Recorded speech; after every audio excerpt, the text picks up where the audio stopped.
Welcome to Technovation. I'm your host, Peter High. My guest today is Justin Mennen.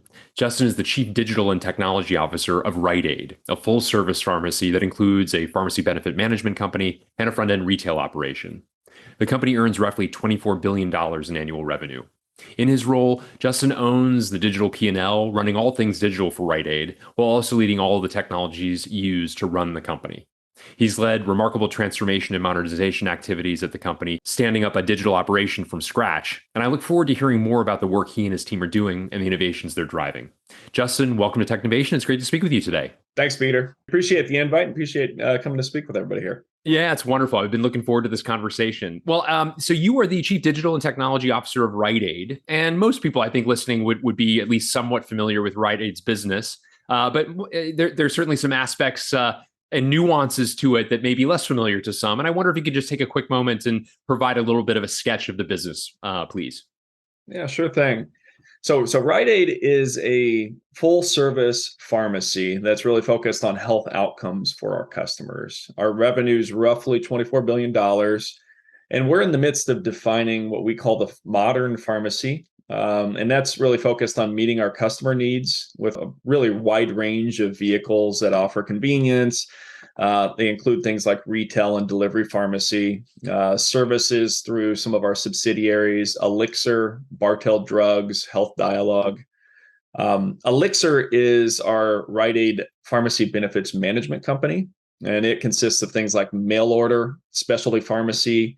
It has prescription discount programs and then what we call an industry-leading adjudication platform. Rite Aid overall, we employ over 6,400 pharmacists, and we operate in approximately 2,300 retail pharmacy locations across 17 states. That's a great overview. And as I mentioned, you're the Chief Digital and Technology Officer. If you wouldn't mind, just describe your responsibilities given the two parts to your title. Yeah, sure thing. It really is multifaceted. I sort of break it into Chief Digital Officer and separately Chief Technology Officer. As the Chief Digital Officer, I lead all things digital for Rite Aid and own the digital P&L. This includes end-to-end, digital engineering, user experience design, product management, digital strategy, and then all of the general management of our Rite Aid.com and our third-party digital businesses. And then separately, as the Chief Technology Officer, I'm responsible for all technology that powers the company, our pharmacies, our stores, our corporate environment, all the back office functions, and all of our subsidiaries. That's a great overview. And obviously, it suggests you have internal operational responsibilities in addition to customer-facing responsibilities as well. And I can only imagine that the customer implications of digital is something that continues to evolve. You wouldn't mind maybe taking a quick moment to talk a bit about your own learnings in terms of customer experience and the means of what defines great customer experience digitally, how that's evolved from your perspective. Yeah, I think we've come a long way from a digital standpoint at Rite Aid. Rite Aid really hadn't invested years past in all things digital. Had a very small team, very small budget, and really didn't do much business there. Now, over the years, in the last 3 years, we've significantly ramped up all things digital for the company, and that's focused solely on the customer experience overall, because that drives customers into our stores and drives services through a variety of different fulfillment mechanisms. So we want to make sure that we're, meeting that customer wherever they have a need, whether that's online at home, in our store, in our drive-through, curbside, et cetera. So we put a big focus on customer experience. We started from scratch a user experience and design team and a product management team that were focused in on what are those customer needs. And then we've made investments over the last 3 years to really enhance that digital experience on all of those touch points. And talk a bit about how your team is structured across the organization. You mentioned the core business of the pharmacy. You talked about Elixir, the pharmacy benefit management organization. There's the front end retail. There's the digital properties that you've talked about. How is your team structured? Are there aspects of it that are within the verticals of the organization, while there are still others that span the organization? How does that work? Yeah. So, like you mentioned, the core of our business is the pharmacy, and all things are centered around the pharmacist and then that overall pharmacy experience.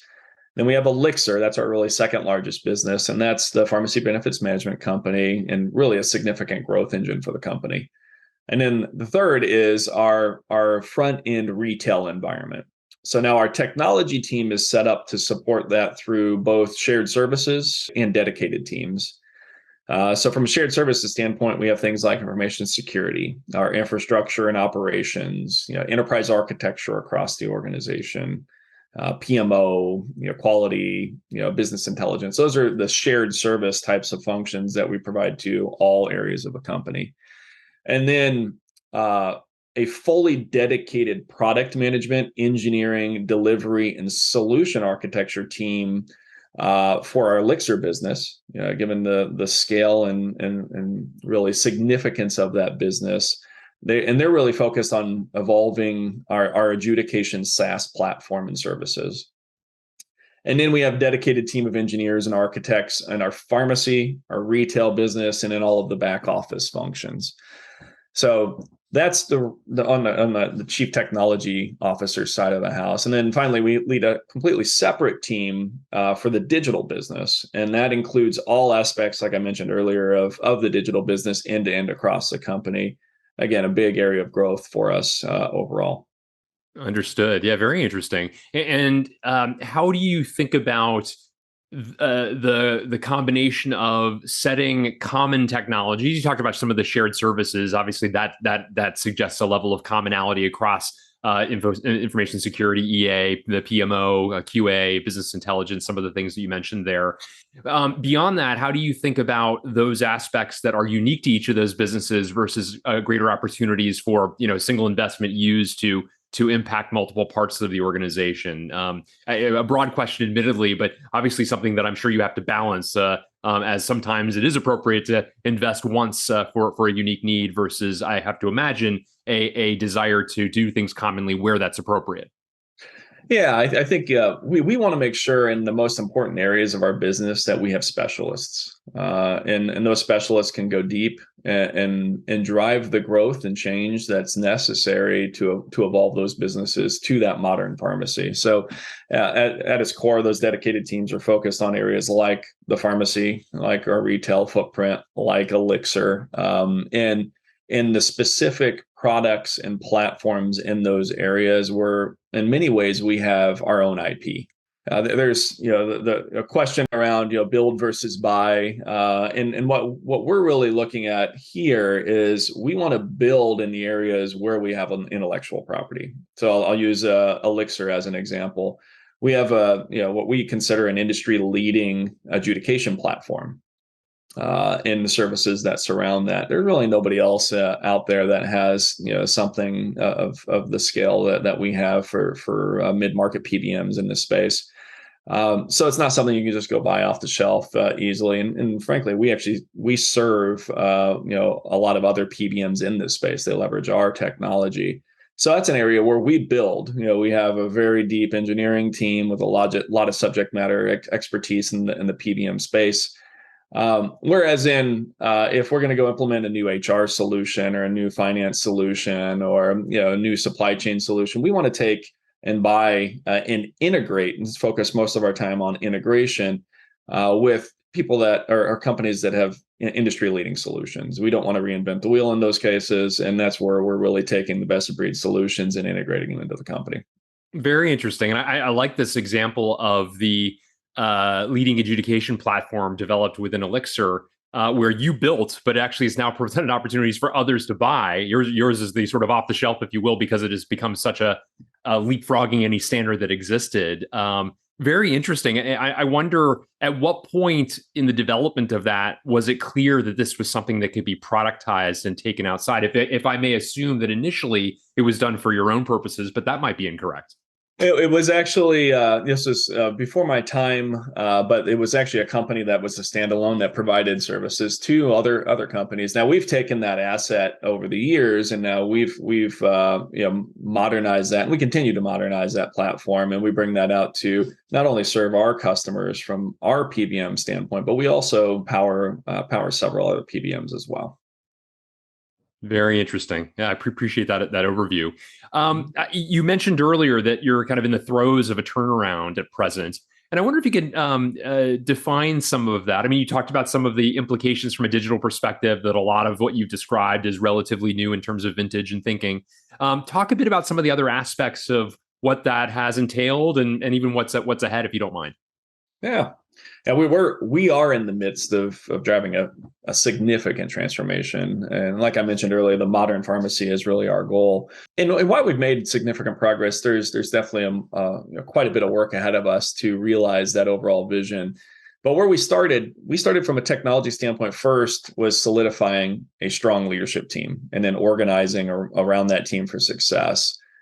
There was many, foundational kind of blocking and tackling components that had to be addressed first, and that was really to ensure that we have reliability, consistency in the operations, in our technology delivery, and then from there, that's where we embarked on the modernization journey overall, where we started thinking about how do we rationalize the application footprint? How do we replace problematic legacy solutions that drive inefficiencies or in many ways inhibit growth across our company?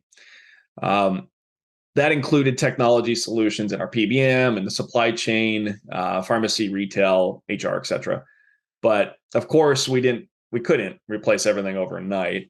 So we started with those that really were the most important for the organization, those that would drive the most growth or efficiency. And we've been continuing from there. And then in the throes of all that, COVID hit and certainly required that we accelerate certain areas in digital, in COVID scheduling and pharmacy, to drive efficiency. And it's really been great to see the team rise to the occasion on that. We accelerated significantly to really help the communities with all things vaccinations, with all the pharmacists really being in the center of the action there. And then we're focused on how do we continue to unlock and drive growth across all of our businesses. Very, very interesting. I wonder also, as you noted, a lot of what you have highlighted across our conversation in terms of digital practices that you've introduced, they're relatively new. These are new initiatives and part of this ongoing transformation that you're in the throes of. Talk a bit about the team that you have built. It would also suggest a necessity for new kinds of skills, and I wonder what the balance between sort of retraining existing staff versus bringing in people that know what good looks like, so to say, how you've thought about building the necessary skills to bring all that you've described to life. Yeah, I'll start on the digital side. That was a business that was really non-existent, 3+ years back, and really was just a handful of people within the organization. It was really small in terms of a business, so it didn't really get the focus of the organization. Had a problematic technology platform, and there just wasn't investment there. So we started with the team, and we built a really strong digital team. We have a digital and e-commerce leader over the function that reports into my organization. We have our digital engineering practice, put a really strong technical leader, someone that's like a player coach kind of mentality that can really get in there and drive excellence in the engineering overall. We built from scratch a product management function, and really brought in some specialized individuals in pharmacy and front end and loyalty and other key areas of our digital business, and then putting focused GMs in place that can really manage the business end to end. And that was, we have a really strong GM in our Rite Aid.com and third party business. And then what is the overall strategy? Making sure we have somebody that's helping and a team that's really helping drive, not only what are we doing this year, this quarter, but over the next 2 to 3 years, to make sure we have a vision, we're all aligned, and that we can bring that forward. All of that has to drive revenue and EBITDA for our company, though. And we've been very modest in how we've grown that organization, very conservative, I'd say. But it's really yielded excellent results. And in 3 years, we've profitably grown that business 7x. So some really massive growth for something that was really small at one point in time. And we continue to drive significant growth in that space. We just reported last quarter our year-over-year growth in the digital business was 70+%. So continued success, but it's all starts with that team that we put in place and those specialized and really highly skilled leaders that have brought in great team members on their own. Mm. You mentioned also earlier that in the development of the digital side of your business, you considered it a great complement to drive people into the store. And so thinking about kind of, e-commerce, digital commerce versus traditional commerce, I wonder how you've thought, if you could maybe add a little bit more detail into the symbiotic nature between what you've developed, one feeding the other and complementing the other nicely. Yeah, especially when it comes to our digital pharmacy business, it's really, really important there. And then also with things like buy online, pick up in store. Obviously, we have our customers that are going through digital channels, and then they come into our store or into the curbside to pick up their solutions. But what on the digital pharmacy side, we drive and we measure on a daily basis a number of really key performance indicators that are focused on engagement overall, and then stability and any kind of customer experience issues, and then revenue and growth and revenue. So on the pharmacy side, obviously we're a pharmacy business, and from a digital standpoint, we've really tried to focus in our experience so that a customer can pick up a script in the store, they can have it delivered to their house. They whatever mechanism fits and suits them best, they easily can do that for not only themselves but all those that they give care to. And it starts from a on their phone, on the digital experience, or on their desktop at home. And it may end in the store itself, or it may end with a delivery to their house. But those pharmacy customers, more and more solutions that we provide to them digitally, we see not only engagement in the store increase, but also online. And then you have things like COVID. Obviously, vaccinations are a big business for us, and in the height of COVID, the way you got your vaccination was you went online and you had to find somewhere to schedule an appointment. With millions of people at certain points in time that we're trying to schedule at all times of the night digitally. That then obviously drove them into our store footprint, where they got to interact with our pharmacist, and the pharmacist really being the center of really Rite Aid. That's really our core value to the community, is that pharmacist. So they schedule that online. They get to interact with that individual in person in the store, and then they continue their journey with Rite Aid, either online, digitally, in the store, or both. That's a great overview. I also wonder, as you look to the future, what are some trends that excite you, Justin? We've talked about a number of rising, technologies that you're leveraging, areas in which you're investing and building. What else excites you as you look to the future? Well, I mean, there's a lot that's evolving out in the landscape there, but I think the area that I'm probably most excited about are the advances in artificial intelligence and machine learning. They are driving a completely different level of personalization, and that's one of the areas that I think is really exciting, especially when you think about things digitally, or digital businesses overall. That personalization is key to all things, for the future there, and leveraging those more advanced AI solutions that provides customers with even richer experiences.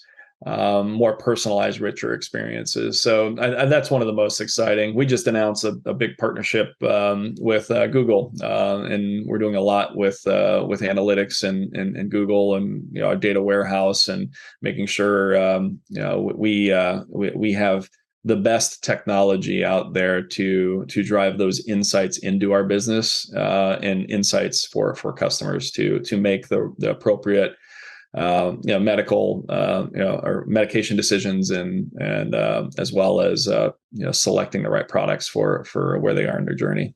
Yeah, very interesting. That personalization aspect certainly is a fantastic one, and as you point out, with technology driving greater degrees of ability to accomplish that. I also wanted to ask you, Justin, as somebody who's risen to a role of consequence in an organization of consequence, what have been some of the difference makers for you or keys to your success? And I might ask you just to sort of even tune a little bit of your comments to those who might be wishing to, those who might be listening rather, who would wish to walk in your footsteps. Yeah, I think understanding the businesses I've worked for at a really deep level has been the most critical, I'd say. And then identifying and collaborating on how technology can drive revenue and profit. Um, of course, technology leaders have to optimize spend, but they shouldn't think of the technology organization as a cost center. They need to think of it as a revenue generator. And that's a big shift for many organizations, but one that I think has led to a lot of success for me personally over the years. Continually learn, and then fill those gaps. I've raised my hand or brought forward, new proposals for new businesses, new ways of working, et cetera. I'd say several times over. Not all of them, were accepted, but continue to raise that hand, and eventually, the right things happen. And I'd say too many times technology leaders sort of put themselves in a box, where these days really every company is a technology company. So leverage that to continue to really evolve and progress. Great thoughts, certainly, Justin. I really appreciate that. Raising your hand along the way, trying to make a difference, but also understanding the transformative nature of technology, and as a contributor to both sides of the profit equation. The traditional area of technology leaders in terms of cost containment and efficiency driving, that sort of thing, but increasingly making it a revenue center as well. I really appreciate those comments. Well, Justin Mennen, thank you so much for joining me on the podcast today. It's been a really interesting conversation, detailing this remarkable transformation that you are in the middle of now, and the consequential role that you and your team are playing in helping drive this business forward. I really enjoyed the conversation. Thank you. Hey, thanks so much, Peter. Appreciate it.